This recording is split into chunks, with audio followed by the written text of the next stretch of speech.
Audio 6 पुस्तक मस्तिष्क प्रत्यक्ष कल्पवृक्ष। लेखक वेदमूर्ति तपोनिष्ठ पंडित श्री राम शर्मा आचार्य जी। शीर्षक अलौकिक कलाकार की अद्भुत संरचना। मस्तिष्कीय गतिविधियों की प्रत्यक्ष जानकारी को देखते हुए उसे किसी अलौकिक कलाकार की अद्भुत संरचना कहा जा सकता है। वैसा कुछ बना सकने की बात सोचने का साहस ही कौन करेगा। अभी तो उसकी गतिविधियों को समझ न सकने में ही बुद्धि हतप्रभ रह जाती है। अनुमान है कि विदित मस्तिष्कीय गतिविधियां बहुत स्वल्प हैं। समूची मानसिक क्षमता का प्रायः 7% ही क्रियाशील पाया जाता है। शेष तो अभी अविदित अर्धमूर्छित स्थिति में ही बंद स्टोर की तरह सुरक्षित पड़ा है। जो क्रियाशील है वह उस प्रयोजन में काम आता है जिसमें सामान्य जीवन की निर्वाह व्यवस्था का संचालन होता है। निर्वाह प्रयोजन तो समग्र जीवन सत्ता का एक छोटा सा अंश है। इसके अतिरिक्त भी बहुत कुछ सोचने और करने को बच जाता है। कभी किसी को उस अविज्ञात को जानने की, निष्क्रिय को क्रियाशील बनाने की और प्रसुप्त को जागृत करने की आवश्यकता पड़े तो उसे इन सीलबंद स्टोरों को खोलना पड़ेगा जो अपने भीतर बढ़ी चढ़ी दिव्य क्षमताएं समेटे हुए हैं। इतने पर भी विभिन्न मानसिक क्रियाकलापों के लिए छोटे बड़े विभिन्न क्षेत्र निर्धारित हैं और अपने अपने जिम्मे के काम निपटाने में लाखों करोड़ों कोशाएं चींटियों, दीमकों एवं मधुमक्खियों की तरह एकजुट होकर काम करती देखी जा सकती हैं। इनकी क्रियाशीलता न केवल वर्तमान जन्म के द्वारा संग्रहित अनुभवों पर निर्भर है वरन उसमें वंश परंपरागत अनुभवों और अभ्यास का भी भंडार भरा रहता है। पशु पक्षियों तथा दूसरे जीव जंतुओं के मस्तिष्क तो प्रायः इन आनुवंशिक की उपलब्धियों के सहारे ही अपना सारा क्रियाकलाप चलाते हैं। मस्तिष्क यूं शारीरिक अवयव माना जाता है पर जीव चेतना का केंद्र संस्थान वही है। जड़ और चेतन का संगम इसी को माना जाता है। शरीर न रहने पर भी मस्तिष्क का सार तत्व जीव चेतना के साथ लिपटा रहता है। मरणोत्तर काल में भी उसकी सत्ता बनी रहती है। भूत प्रेतों को परित्यक्त शरीर के साथ संबंधित घटनाएं स्मरण बनी रहती हैं और वे उस भूत चिंतन के आधार पर ही अपना समय गुजारते हैं। वर्तमान और भविष्य के लिए उपयुक्त साधन उनके पास उस स्थिति में नहीं होते, अस्तु भूतकालीन स्मृतियों का दबाव ही उन पर छाया रहता है। संभवतः मृत आत्माओं का नामकरण भूत इसी आधार पर किया गया हो। पुनर्जन्म में कईयों को कितनी ही घटनाएं पिछले जीवन की याद बनी रहती हैं और ऐसे कथन बहुत बार आश्चर्यजनक रीति से सत्य पाए जाते हैं। इतनी तो हर किसी को होती है कि भूतकाल के अनुभव एवं संस्कार जन्म जन्मांतरों तक चले जाते हैं। जन्मजात विशेषताओं का ऐसा परिचय भी बहुत बार मिलता है जिनका आनुवंशिक तथा पारिवारिक परिस्थितियों के साथ कुछ भी तालमेल नहीं बैठता। पूर्व जन्मों की संग्रहित पूंजी मस्तिष्क के बही खाते में जमा रहती है और अपने अस्तित्व के प्रभाव का परिचय नए जन्म में भी देती रहती है। मस्तिष्क के यूं भी विभिन्न क्रियाकलाप हैं पर सबकी कार्य पद्धति और प्रणाली अद्भुत एवं विलक्षण है। उन सब का न तो अभी पूर्णतया अध्ययन किया जा सका है और न ही उनके बारे में जाना जा सका है। उदाहरण के लिए स्मरण शक्ति को ही लें। अभी तक ऐसा कोई अंतिम उदाहरण देखने को नहीं मिला है जिसके आधार पर यह कहा जा सके कि मनुष्य अधिक से अधिक इतना स्मरण रख सकता है। स्मरण शक्ति की प्रखरता से मनुष्य अधिक विचारशील समझा जा सकता है और उसके ज्ञान की परिधि अधिक बड़ी होती है, जबकि भुलक्कड़ लोग महत्वपूर्ण ज्ञान संचय से तो वंचित रहते ही हैं, साथ ही दैनिक कामकाज में भी जो आवश्यक था उसे भी भूल जाते हैं और समय समय पर घाटा उठाते तथा ठोकरें खाते हैं। किसी किसी को स्मृति की प्रखरता जन्मजात रूप से मिलती है और वह इतनी पैनी तथा व्यापक होती है कि दूसरे लोग चमत्कृत होते और अवाक रहते देखे जाते हैं। इंग्लैंड निवासी एक अंधे व्यक्ति फीडिंग को 10,000 व्यक्तियों के नाम याद थे। इतना ही नहीं, वह आवाज सुनकर उस व्यक्ति का नाम बता देता था। इसी प्रकार की विलक्षणता एक और मांटुगुनस नामक अंग्रेज में थी। वह जन्मांध था। 25 वर्ष तक उसने पोस्टमैन का काम किया। घर घर जाकर चिट्ठी बांटता था। उसके बांटने में कभी गलती नहीं पकड़ी गई। वह पत्रों को सिलसिलेवार लगाता था और बांटने से पहले दूसरों की सहायता से नाम और क्रम मालूम कर लेता था। इतने भर से हर दिनों सैकड़ों चिट्ठियां बांटने में उसकी स्मरण शक्ति ही काम दे जाती थी। जर्मन इतिहास में स्मरण शक्ति की प्रखरता के लिए विद्वान वेवूर प्रसिद्ध हैं। यह ख्याति उन्हें सबसे प्रथम तब मिली जब वे एक दफ्तर में क्लर्क थे। कागजों में संयोगवश आग लग गई। इस पर वेवूर ने सारे रजिस्टर और जरूरी कागज मात्र स्मरण शक्ति के आधार पर ज्यों का त्यों बना दिए। इसके बाद वे अपनी स्मृति की विलक्षणता के एक से एक बड़े प्रमाण देते चले गए और उस देश के प्रख्यात लोगों में गिने गए। जर्मनी में ही म्यूनिख की नेशनल लाइब्रेरी के डायरेक्टर जोनफ बर्नहार्ड डंकन की भी ऐसी ही ख्याति है। उन्हें आती तो कितनी ही भाषाएं थीं, पर 9 भाषाओं पर उनका पूरा अधिकार था। उन्हें पत्र व्यवहार बहुत करना पड़ता था। इसके लिए उनके पास 9 विभिन्न भाषाओं के 9 अलग अलग सेक्रेटरी थे। वे सबको एक साथ बिठा लेते थे और सभी को पत्र लिखाते जाते थे। इतना ही नहीं, उन्हें पूरी बाइबल अक्षरशः कंठस्थ थी। प्रसंग के अनुसार वे कहीं से भी सुना सकते थे। मिस्र के बादशाह नासर के पास 20,000 गुलाम थे। उसे उनके नाम ही नहीं, जन्मस्थान, जाति, उम्र और पकड़े जाने का स्थान भी ज़बानी याद रहता था। कब कौन सा गुलाम कितने दाम का खरीदा बेचा गया था, यह भी उन्हें बिना भूल चूक के याद था। राजा भोज के दरबारी एक श्रुतिधर नामक विद्वान का उल्लेख मिलता है, जो 1 घड़ी अर्थात 24 मिनट तक सुने हुए प्रसंग को तत्काल त्यों का त्यों सुना देते थे। इतने पर भी यह नहीं समझा जाना चाहिए कि स्मरण रखने की विशिष्ट क्षमता कोई दैवी वरदान या जन्मजात सौभाग्य ही होता है। वह अन्य शारीरिक क्षमताओं की तरह एक सामान्य सामर्थ्य ही है, जिसे प्रयत्नपूर्वक आसानी से बढ़ाया जा सकता है। मस्तिष्क वेत्ता विशारद डॉक्टर विल्डर पेनफील्ड ने मस्तिष्क के भीतर एक ऐसी पट्टी का पता लगाया है जो स्मरण शक्ति का मूलभूत आधार है। देखे, सुने और सोचे हुए सभी विचार जो मस्तिष्क में प्रवेश करते हैं, उन्हें उस पट्टी में होकर ही गुजरना पड़ता है। अस्तु वे स्मृतियां अति सूक्ष्म फिल्मों की तरह अथवा टेप रिकॉर्डर में भरी आवाज की तरह जम जाती हैं और एक कोने में पड़ी रहती हैं। साधारणतया वे स्मृति पटल पर यदि विशेष प्रयत्न किया जाए तो उन्हें उभारा जा सकता है और कितनी ही पुरानी देखी, सुनी या सोची हुई बात फिर से उसी स्पष्टता के साथ सजग की जा सकती है। स्मरण प्रक्रिया संभालने वाली यह काले रंग की 2 पट्टियां हैं, जो लंबाई में लगभग 25 वर्ग इंच और मोटाई में 1 इंच के 10वें भाग के बराबर हैं। मस्तिष्क के भीतर ये चारों ओर लिपटी हुई हैं। कनपटियों से नीचे इन्होंने एक सिरे से सारे मस्तिष्क का घेरा डाला हुआ है।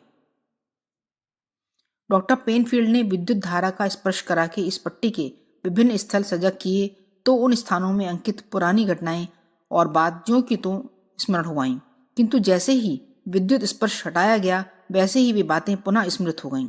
ऐसे अनेक उदाहरण प्रस्तुत करके उपरोक्त वैज्ञानिकों ने सिद्ध किया है कि मनुष्य के पास उसके सारे स्मरण यथास्थान सुरक्षित रिकॉर्डों की तरह संग्रहित रहते हैं।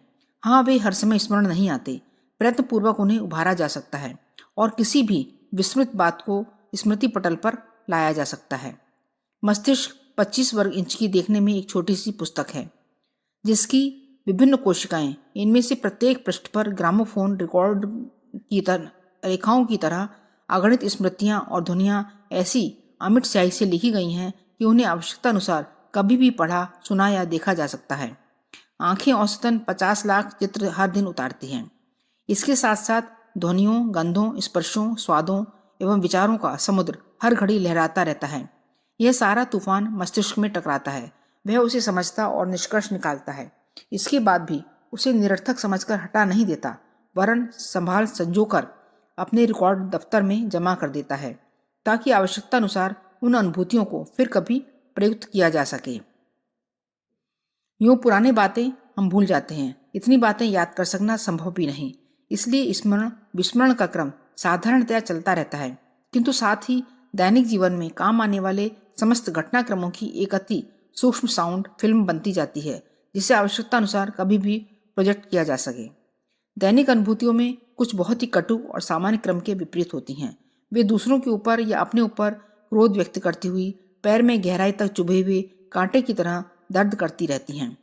किसी ने अपने साथ दुर्व्यवहार किया है तो यह विक्षोभ दूसरे के प्रति घृणा, द्वेष, क्रोध, प्रतिरोध के रूप में उभरता है, और यदि कोई पाप, अपराध, छल या अनैतिक कार्य किया है तो उसकी शुद्ध प्रतिक्रिया आत्म विकार के रूप में अपने ही ऊपर बरसती रहेगी।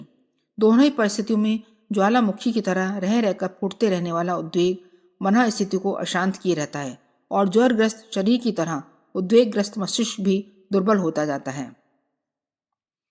स्मृतियों का भंडार हर मनुष्य के भीतर सुरक्षित रहता है, पर उन्हें ढूंढने और सामने लाने वाले यंत्र कुंठित हो जाते हैं। इसलिए वे अपने ही दफ्तर की फाइल को आप ढूंढ निकालने में असमर्थ हो जाते हैं। यही विस्मृति है। यदि ढूंढ निकालने वाले पुर्जों को तेज रखा जाए और उस कार्य में दिलचस्पी एवं फुर्ती बनी रहे तो स्मरण शक्ति तीव्र रखी जा सकती है। कई व्यक्तियों में तीव्र स्मरण की विशेषता जन्मजात होती है, पर यह हर किसी के लिए संभव हो सकता है कि प्रयत्नपूर्वक उसे अधिक तीव्र और सक्षम बना लें। स्मरण शक्ति के धनी कितने व्यक्तियों ने ऐसा ही किया है। उनमें यह विशेषता जन्मजात नहीं थी। अभ्यास और मनोयोग के समन्वय से उन्होंने उसे बढ़ाया और आश्चर्य की तरह देखे जाने वाले स्मृति के धनियों में अपना नाम लिखाया। जापान निवासी हनावा होकाइशी सन 1722 में जन्मा और पूरे 101 वर्ष जीकर 1823 में मरा। वह 7 वर्ष की आयु में अंधा हो गया था, पर उससे क्या, उसने बिना नेत्रों के ही दूसरों से सुनकर अपनी ज्ञान वृद्धि आरंभ कर दी। जो सुना उसे पूरे मनोयोग के साथ सुना और ध्यान में रखा। फलस्वरूप उसके ज्ञान का कोश इतना बढ़ गया कि उसे एक अद्भुत आश्चर्यजनक माना जाता रहा। हनावा होकाइशी के द्वारा नोट कराए गए ज्ञान भंडार को जापान में 2820 खंडों के एक अनुपम विशाल ग्रंथ के रूप में छापा गया। यह अब तक का संसार का सबसे बड़ा ग्रंथ है। लिथुआनिया निवासी कैवी एलिजा ने 2000 से अधिक पुस्तकें याद कर रखी थीं। पूछने पर वह उनका कोई भी पृष्ठ बिना पुस्तक देखे सुना देती थी। फ्रेंच राजनीतिज्ञ लियान मेम्बटा भी इसी श्रेणी में आते थे। उनकी तुलना एलिजा से की जाती थी। उन्होंने हजारों पृष्ठ विभिन्न पुस्तकों के याद कर रखे थे। ग्रीक विद्वान रिचार्ड पोर्सन को भी चलता फिरता विश्वकोश कहा जाता था। उनकी स्मरण शक्ति भी अद्भुत थी। नेल्सन पिल्सवरी को शतरंज का जादूगर कहा जाता था। वह एक साथ 20 शतरंजों को बिछाकर 20 खिलाड़ियों के साथ चालें चलता था और सभी पर उसका पूरा ध्यान रहता था। कई बार तो वह शतरंजों के साथ साथ कई खिलाड़ियों के साथ ताश खेलना भी आरंभ कर देता था। प्रसा जर्मनी का पुस्तकाध्यक्ष मैथरीन बेसिरे एक बार जो शब्द सुन लेता था उसे ज्यों का त्यों याद रखता था। एक बार 12 राजदूतों ने उसकी परीक्षा ली। उनकी भाषाओं से मैथरीन सर्वथा परिचित था। एक एक करके 12 ने अपनी अपनी भाषा में 12 वाक्य कहे। उन्हें सुनने के बाद उसने उन शब्दों को क्रमशः ज्यों का त्यों दोहरा दिया। अंततः तनिक भी नहीं पाया गया। वर्मांट निवासी 8 वर्षीय बालक जेरा कोलबर्न ने बिना गणित का क्रमबद्ध अध्ययन किए और बिना कागज कलम की सहायता के दिमागी आधार पर कठिन प्रश्नों के उत्तर देने की जो क्षमता दिखाई, उससे बड़े बड़े गणितज्ञ चकित रह गए। जिन कठिन सवालों को केवल अच्छे गणित ज्ञाता ही काफी समय लगाकर हल कर सकते थे, उसने उन्हें बिना हिचक आनन फानन में कैसे हल कर दिया। इसे देखकर सब दंग रह जाते थे। आश्चर्य यह था कि पुस्तकीय आधार पर उसे गणित के सामान्य नियम भी ज्ञात न थे। गणित शास्त्री जेडिया वॉक्सटन बहुत समय से एक गणितीय समस्या में उलझे हुए थे। हल निकल नहीं रहा था। एक दिन उनकी भेंट स्मरण शक्ति के धनी जॉन मार्टिन डेस से हुई। उसने उनका हल मिनटों में बता दिया। गणित संबंधी उलझनों को सुलझाने के लिए डेस अपने समय में दूर दूर तक प्रख्यात था। सर जॉन फील्डिंग इंग्लैंड के जज थे। वे अंधे थे, पर उनके कान इतने सक्षम थे कि वे अपने जीवन काल में जिन 3000 अपराधियों से उन्हें वास्ता पड़ा था, उन सब की आवाज़ वे ठीक तरह पहचान सकते और उनका नाम बता सकते थे। मुकदमों के बाद मुद्दतों बाद वे लोग कभी उनसे मिलने आते तो नेत्र न रहने पर भी केवल स्मरण शक्ति के आधार पर उसका नाम और मुकदमे का संदर्भ बता देते थे। उनकी यह अद्भुत स्मरण शक्ति चिरकाल तक चर्चा का विषय बनी रही। फ्रांसिस्को मैरिया ग्रापाल्डे नामक एक प्रसिद्ध कवि 14वीं शताब्दी के अंत में हुआ है। वह परमा, इटली का निवासी था। उसकी विलक्षण प्रतिभा यह थी कि दोनों हाथों से 2 कविताएं एक साथ लिखता जाता था। इनमें एक लैटिन भाषा में होती थी और दूसरी पुरातन ग्रीक भाषा में। कैंटरबरी के प्रधान पादरी टॉमस क्रैकर ने 3 महीने में पूरी बाइबल जबानी याद कर डालने का एक अनोखा उदाहरण प्रस्तुत किया। सन 1724 में जन्मा और 1812 में मरा स्कॉटलैंड का प्रख्यात डंकन मैकइंटायर उन दिनों अपनी कविताओं के लिए अपने देश में ही नहीं सारे यूरोप में प्रसिद्ध था। पर वह न पढ़ना जानता था न लिखना। अपनी सारी प्रतिभा उसने सुन समझ कर ही विकसित की थी। ग्रीक पोर्सन नामक व्यक्ति को मिल्टन की प्रायः सभी रचनाएं याद थीं और वह उन्हें सीधी ही नहीं उल्टी करके भी सुना सकता था। लाक्रोज ने अपनी स्मरण शक्ति का एक अनोखा प्रदर्शन करके दर्शकों को चकित कर दिया। उसने अपरिचित 12 भाषाओं की 12 कविताएं सुनी और दूसरे क्षण उसने उन्हें ज्यों का त्यों दोहरा दिया। विक्टर ह्यूगो की रचनाएं अति प्रिय लगने और उन्हें बार बार मनोयोग पूर्वक पढ़ते रहने के कारण गम्वेश रूथ ने ज्यों का त्यों याद कर लिया था। और उसे पूछे जाने पर वह पुस्तक के किसी भी पृष्ठ को आरंभ करके कितने ही पन्ने सुना देता था। स्मृति का धनी होना न कोई जादू है और न वरदान। यह किसी कार्य में गहरी अभिरुचि रखने, सावधानी के साथ समझने और मनोयोग पूर्वक उसे मस्तिष्क में संभाल कर रखने की पद्धति भर है। ढूंढ निकालने का अभ्यास भी कुछ अधिक मुश्किल नहीं है। सर्कस में काम करने वालों को जितना परिश्रम अपने शरीर और जानवर साधने में करना पड़ता है, उतना ही प्रयत्न यदि मस्तिष्क को साधने में किया जाए तो कोई मंदबुद्धि भी कालिदास की तरह बौद्धिक प्रतिभा का धनी हो सकता है। पोर्सन ग्रीक भाषा का अद्वितीय पंडित था। उसने ग्रीक भाषा की सभी पुस्तकें और शेक्सपियर के नाटक मुख जवानी याद कर लिए थे। ब्रिटिश संग्रहालय के सहायक अधीक्षक रिचर्ड मॉर्नेट 12 वर्ष तक एक संग्रहालय के मुद्रित पुस्तक विभाग के अध्यक्ष थे। इस संग्रहालय में पुस्तकों की हजारों अलमारियां और उनमें करोड़ों की संख्या में पुस्तकें थीं। श्री गॉर्नेट अपनी कुर्सी पर बैठे बैठे न केवल पुस्तक का ठिकाना बता देते थे, वरन पुस्तक की भीतरी जानकारी भी देते थे। समझा जाता है कि बचपन में स्मरण शक्ति तीव्र होती है और पीछे आयु बढ़ने के साथ साथ मंद होती है, पर वस्तुतः बात ऐसी है नहीं। छोटी आयु में मस्तिष्क के ऊपर बोझ कम रहता है, विचारणीय प्रश्न कम रहते हैं, घटनाएं, संवेदनाएं और समस्याएं भी उन दिनों थोड़ी ही रहती हैं। फलतः बोझ कम रहता है और जो सोचना और याद रखना है वह आसानी से निपट जाता है। किंतु बड़े होने के साथ साथ कार्य क्षेत्र बढ़ता जाता है, साथ ही स्मरण रखने, निष्कर्ष निकालने एवं निर्णय करने का भार भी। ऐसी दशा में बहुत काम करते रहने पर भी कुछ में अधूरापन रह जाना अप्रत्याशित नहीं। जो कुछ सही रीति से पूरा हो गया उसकी ओर तो ध्यान किया नहीं गया, पर जो कमी रह गई उसी को मस्तिष्क की कमजोरी या स्मरण शक्ति की कमी मान लिया गया। ऐसे ही प्रसंगों को लेकर दिमागी शक्ति घट जाने की बात सोच ली जाती है और चिंता होने लगती है, जबकि वस्तुतः वैसा कुछ होता नहीं।